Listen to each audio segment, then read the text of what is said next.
The path to ensuring peace and smooth operations continues within South Sudan, and it is extending the same spirit to the East African countries as it prepares to be fully integrated into the community. About 25 South Sudanese officials in the Integrated Border Management Committee from Nimule have just concluded a training with Ugandan immigration officials about free movement of persons, transnational organized crime, and preparation for one-stop border post from Uganda's Immigration Training Academy in Nakasongola. The one-week training was conducted by various trainers, some of whom were Ugandan senior immigration officials. According to the head of Immigration Training Academy, Agnes Igoye, a number of discussions on how Uganda and South Sudan can collectively deal with the issues faced at the Nimule-Elegu border were held during the training.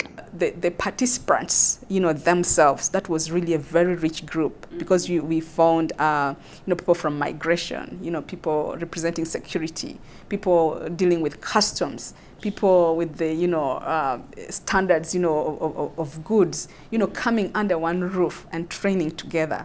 It brought a lot of rich discussions.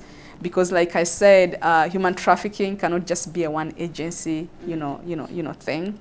As we prepare, as we coordinate towards the free movement of persons dispensation, you have to be wary that among the people moving are also the bad guys. And the bad guys include drug traffickers, they include human smugglers, they include human trafficking. So we were able to really discuss all those issues and how collectively, we can deal with the situations when they come. Robert Kanuma, the principal immigration officer in Entebbe International Airport, was among the trainers who had a session on the benefits of free movement of persons and how laws can be harmonized to facilitate trade and ease movement on the East African borders. These are the benefits of this integration. There are a number of benefits,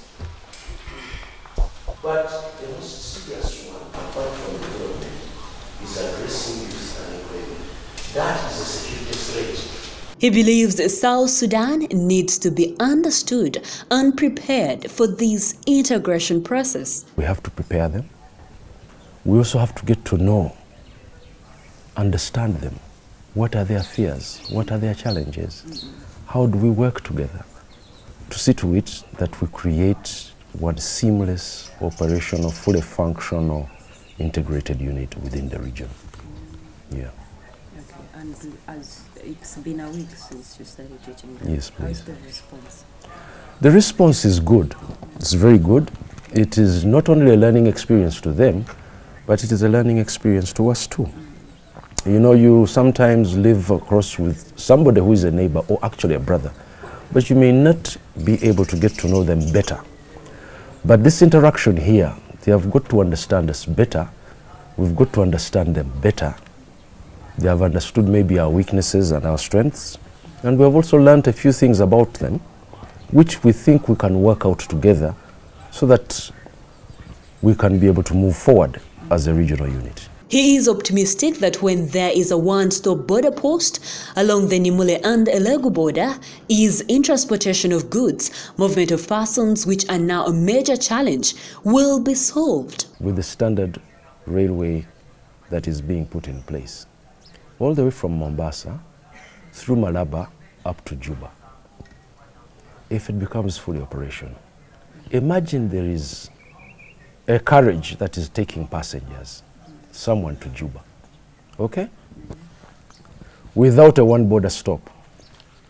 The train comes, stops at Malaba, Kenya, you disembark, you take out your passports. It moves for half a kilometer, it stops, you come to the Ugandan side, you take out your passport. Then it continues from Malaba up to Juba, or up to Eregu. You get out, get your passports. Then it continues for half a kilometer, you're now in Nimule, you get out.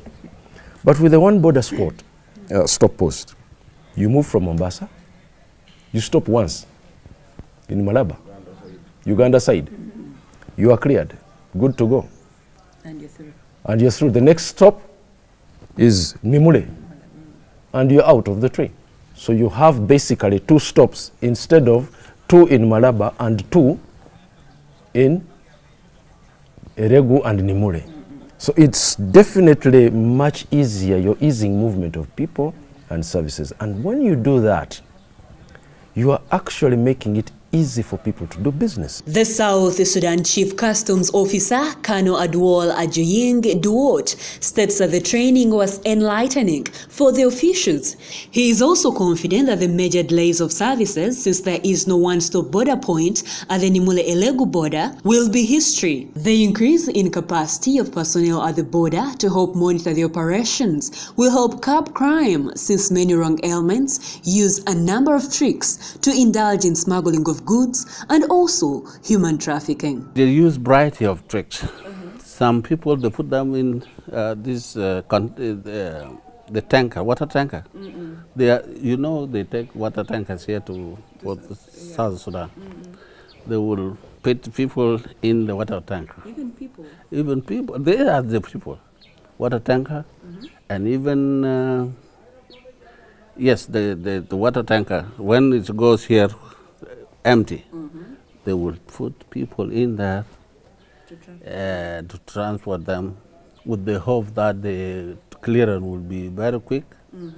And then sometimes when inspecting, the custom officer will have to inspect. In inspecting, they will find them out. And when they find them out, they remove them, take them to the hospital first, because they will be found in a very bad condition. Take them to the hospital, and after that we hand them to the immigration. And what the immigration does with them is the duty. South Sudan is a big country with roughly 27 borders. To ease trade and relations with other countries on these borders, organizations like International Organization of Migration have also joined to offer support through capacity building among government officials who are stakeholders in day-to-day border operations. The reason all of them come is we want them to be at the same knowledge of understanding, okay, of their problems, because even the public prosecutor is here. Even the judge, we brought the judge. Even the judge is here. So that when the head of custom apprehends somebody who has contraband, he will hand it over to investigator who is CID. The person will file a case, take it to public prosecutor, and the public prosecutor take it to a judge. All these people must be at the same level of understanding, and they must know what OSBP is so that it can function smoothly.